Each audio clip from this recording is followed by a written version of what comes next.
Let's start with the lie. When you look at Roman ruins today, you see marble. White, clean, eternal. Columns jutting out of the ground. Roofless temples.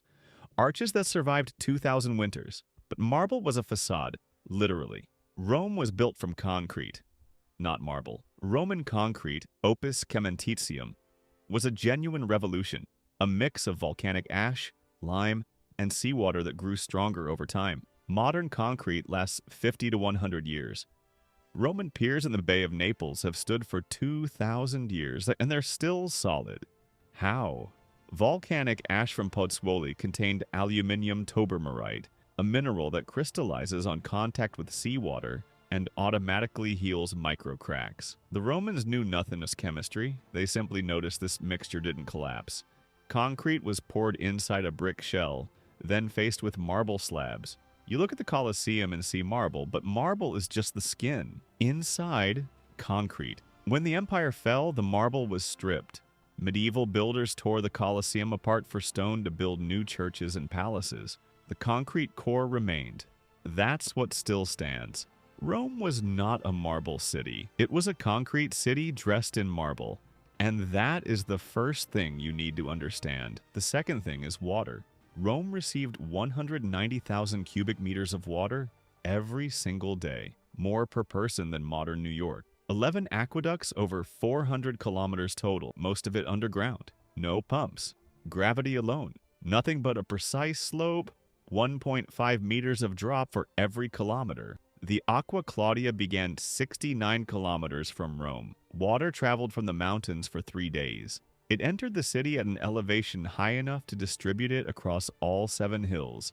And when it arrived, it was clean. Mountain water, cold. Rome had 591 public fountains. Free. You didn't need to pay. Anyone could fill the jug. You didn't need to be a citizen. Above all of this are the baths. The baths of Caracalla held 1,600 people at once. Hot water, warm water, cold water, pools, saunas, massage rooms, libraries, all powered by a single aqueduct, the Aqua Antoniniana, and an underground furnace system where slaves burned wood to heat the floors. A Roman went to the baths every day, not because they were rich, because it cost less than bread. Entrance, 1 quadrans. Pocket change. Water made Rome possible. Without the aqueducts, 1 million people could not exist in one place. Water was the real empire. Not the legions, not the Senate. Water. And now, where that water went next, the Cloaca Maxima, the Great Sewer, built in the 6th century BC under King Tarquinius, before the Republic, before the Empire, before everything we call ancient Rome. It was an open canal running through the Forum and emptying into the Tiber. Later, it was covered with a stone vault. It became an underground river, wide enough for a wagon loaded with hay to drive through. It worked for 2,500 years. It still works today, but, and this matters, the Cloaca Maxima served public buildings, temples, baths, the Forum. It did not serve residential neighborhoods. 90% of Romans lived in insulae with no sewer connection. Chamber pots, the street. That was it. The paradox of Rome. You could wash in the most luxurious baths on earth, then walk home past piles of human waste. The world's most advanced engineering and primitive sanitation. At the same time, Rome could not feed itself. No city of its size could. Grain imports from Egypt, 400,000 tons every year. A dedicated fleet, naves frumentarii, ships built for nothing but grain. They crossed the Mediterranean, ascended the Tiber, unloaded at the foot of the Aventine Hill.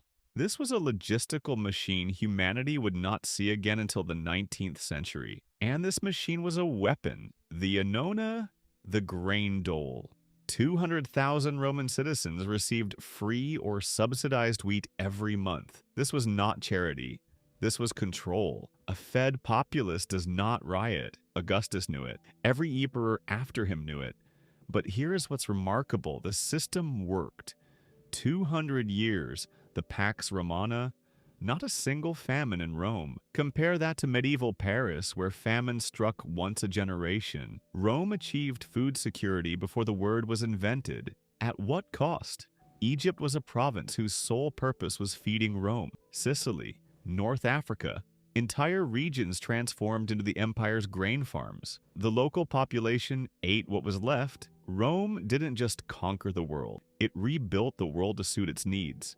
And here's the question that doesn't get asked enough. What killed Rome? Not barbarians. Barbarians were a symptom. Rome was killed by its own systems.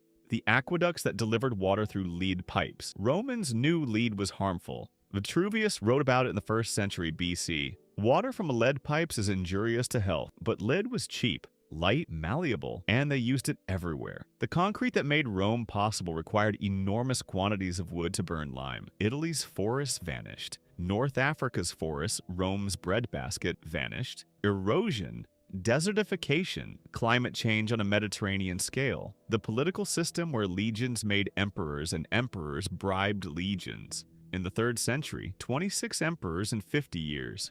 Nearly all murdered. And finally, the supply system. When the Vandals seized North Africa in the 5th century, Rome's grain fleet stopped arriving. A city that could not feed itself began to shrink. 1 million people, 500,000, 100,000, 50,000. By the 6th century, sheep grazed on the Forum, once the center of the world. Rome didn't fall, it slowly powered down. System by system, the aqueducts stopped being maintained, the baths emptied, the concrete, and that same Roman concrete that had stood for 2,000 years, stopped being produced because the secret of Pozzuoli's volcanic ash was forgotten. The empire didn't end in a day. It ended when the last aqueduct stopped flowing. But here's the twist. Rome never ended. It just changed shape. Roman laws like the Corpus Juris Civilis became the foundation of legal systems in France, Germany, Italy, the Netherlands, South Africa, Japan. Half of humanity lives under laws that grew from Roman precedents. Roman Latin became the language of science, medicine, law, and remains so. Every prescription you pick up at a pharmacy is written in a language spoken on the Forum. Roman concrete has inspired modern engineers. In 2017, researchers at MIT cracked the chemical composition of Roman concrete and are now working to replicate it. If they succeed, modern concrete will last not 50 years but 2,000. The Roman sewer, the Cloaca Maxima, still drains stormwater from central Rome. 25 centuries later, and most importantly, Rome invented the idea of the city, a place where 1 million strangers can live together and somehow function. Before Rome, this did not exist. Babylon, Athens, and Alexandria, none reached this scale. Every modern city, from New York to Tokyo, operates on principles Rome invented. Water, sewage, transport, food supply, law. Rome didn't just build an empire, it built the template. We're still living inside it.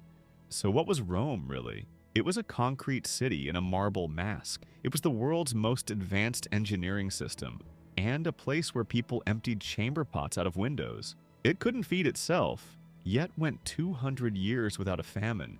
It murdered its emperors with absurd regularity, yet created a legal system half the planet still uses. Rome was a contradiction, and that is precisely what makes it the most important city in history. Not greatness, but paradox. The marble is what survived. The marble is what we photograph. Marble is the postcard. The real Rome is the concrete that heals itself, the aqueducts that run without a single pump, the grain ships crossing the sea on schedule, and the ordinary people who lived in insulae without sewers, bathed in the world's finest baths, ate Egyptian bread, and had no idea that 2,000 years later, we would still be using their ideas. Rome didn't disappear. It just became invisible. Thanks for watching. I reconstruct ancient cities using AI from archaeological data, historical records, and the latest research. Every street and building you saw was generated from real architectural evidence. What lost city should I bring back to life next? Tell me in the comments. Subscribe if you want to see what the ancient world actually looked like.